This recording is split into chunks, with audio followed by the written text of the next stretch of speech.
Au Kenya, le coronavirus met un grand arrêt à la filière des roses. C'est tellement triste. C'est comme jeter de l'argent au sol, se désole Sarah, une employée de sécurité d'une ferme horticole du centre du Kenya, tandis que ses collègues ouvriers jettent de pleines brassées de magnifiques roses dans une décharge improvisée de l'exploitation.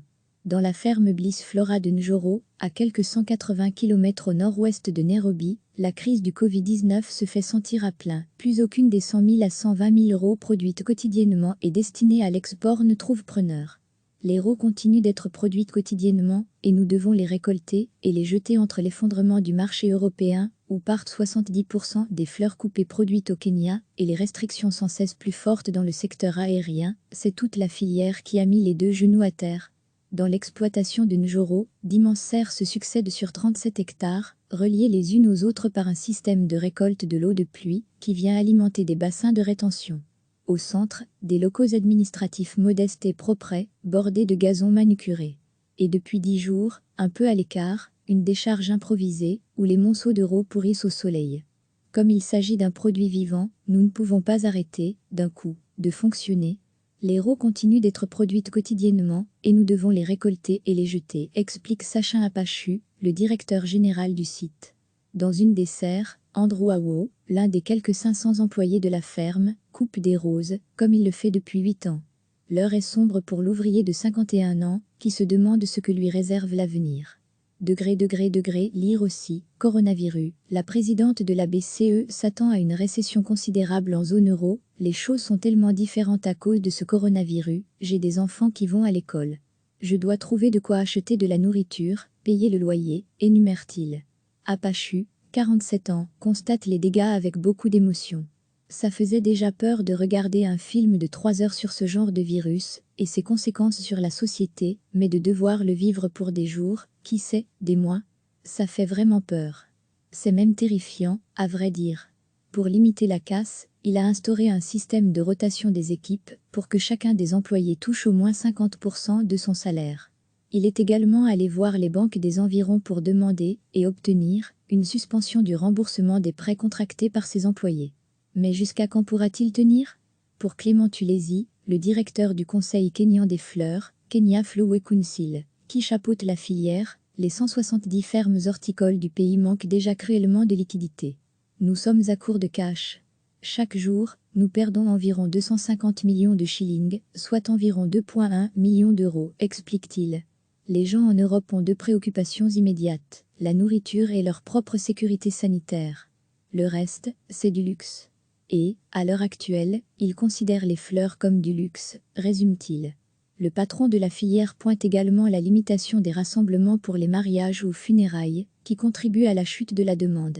De son côté, un autre directeur de ferme, dont la production part à 60% vers le Moyen-Orient, explique sous couvert de l'anonymat recevoir encore quelques commandes, mais il ne trouve pas d'avion pour les acheminer. Tulesi explique que des discussions avec le gouvernement portent actuellement sur des mesures d'accompagnement, comme des reports d'impôts ou des remboursements de la TVA, pour soutenir un secteur parmi les 4 premiers pourvoyeurs de devises du pays, avec le tourisme et le thé notamment. Retrouver tout notre dossier sur le coronavirus. En attendant, il s'inquiète de l'impact social de la crise, des pertes d'emplois, des pertes de revenus, d'un accroissement de la pauvreté, de la faim, et ce, alors même que le Kenya n'a enregistré officiellement que 25 cas de Covid-19. Nous essayons de rester optimistes, de nous dire que nous surmonterons tout ça, mais pour le moment, ce n'est pas très rose. Chaque semaine, recevez l'essentiel de l'actualité sur le thème de l'Afrique. Toutes les infos du continent africain bientôt dans votre boîte de réception. C'est tellement triste. C'est comme jeter de l'argent au sol, se désole Sarah, une employée de sécurité d'une ferme horticole du centre du Kenya, tandis que ses collègues ouvriers jettent de pleines brassées de magnifiques roses dans une décharge improvisée de l'exploitation. Dans la ferme Bliss Flora de Njoro, à quelques 180 km au nord-ouest de Nairobi, la crise du Covid-19 se fait sentir à plein. Plus aucune des 100 000 à 120 000 euros produites quotidiennement et destinées à l'export ne trouve preneur. Les rots continuent d'être produites quotidiennement, et nous devons les récolter et les jeter entre l'effondrement du marché européen, où partent 70% des fleurs coupées produites au Kenya, et les restrictions sans cesse plus fortes dans le secteur aérien. C'est toute la filière qui a mis les deux genoux à terre. Dans l'exploitation de Njoro, d'immenses serres se succèdent sur 37 hectares, reliées les unes aux autres par un système de récolte de l'eau de pluie qui vient alimenter des bassins de rétention. Au centre, des locaux administratifs modestes et propres, bordés de gazon manucuré. Et depuis 10 jours, un peu à l'écart, une décharge improvisée où les monceaux de roue pourrissent au soleil. Comme il s'agit d'un produit vivant, nous ne pouvons pas arrêter, d'un coup, de fonctionner. Les rots continuent d'être produites quotidiennement et nous devons les récolter et les jeter, explique Sachin Apachu, le directeur général du site. Dans une des serres, Andrew Awo, l'un des quelques 500 employés de la ferme, coupe des roses, comme il le fait depuis 8 ans. L'heure est sombre pour l'ouvrier de 51 ans, qui se demande ce que lui réserve l'avenir. Lire aussi, coronavirus, la présidente de la BCE s'attend à une récession considérable en zone euro, les choses sont tellement différentes à cause de ce coronavirus, j'ai des enfants qui vont à l'école. Je dois trouver de quoi acheter de la nourriture, payer le loyer, énumère-t-il. Apachu, 47 ans, constate les dégâts avec beaucoup d'émotion. Ça faisait déjà peur de regarder un film de 3 heures sur ce genre de virus et ses conséquences sur la société, mais de devoir le vivre pour des jours, qui sait, des mois, ça fait vraiment peur. C'est même terrifiant, à vrai dire. Pour limiter la casse, il a instauré un système de rotation des équipes pour que chacun des employés touche au moins 50% de son salaire. Il est également allé voir les banques des environs pour demander et obtenir une suspension du remboursement des prêts contractés par ses employés. Mais jusqu'à quand pourra-t-il tenir? Pour Clément Tulesi, le directeur du Conseil kényan des fleurs, Kenya Flower Council, qui chapeaute la filière, les 170 fermes horticoles du pays manquent déjà cruellement de liquidités. Nous sommes à court de cash. Chaque jour, nous perdons environ 250 millions de shillings, soit environ 2,1 millions d'euros, explique-t-il.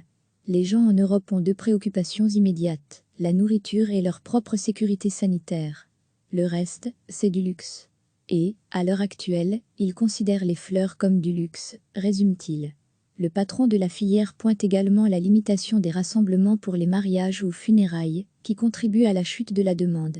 De son côté, un autre directeur de ferme, dont la production part à 60% vers le Moyen-Orient, explique sous couvert de l'anonymat recevoir encore quelques commandes, mais il ne trouve pas d'avion pour les acheminer. Tulesi explique que des discussions avec le gouvernement portent actuellement sur des mesures d'accompagnement, comme des reports d'impôts ou des remboursements de la TVA, pour soutenir un secteur parmi les 4 premiers pourvoyeurs de devises du pays, avec le tourisme et le thé notamment. Retrouver tout notre dossier sur le coronavirus. En attendant, il s'inquiète de l'impact social de la crise, des pertes d'emplois, des pertes de revenus, d'un accroissement de la pauvreté, de la faim, et ce, alors même que le Kenya n'a enregistré officiellement que 25 cas de Covid-19. Nous essayons de rester optimistes, de nous dire que nous surmonterons tout ça, mais pour le moment, ce n'est pas très rose. Cliquez sur s'abonner pour recevoir les dernières nouvelles.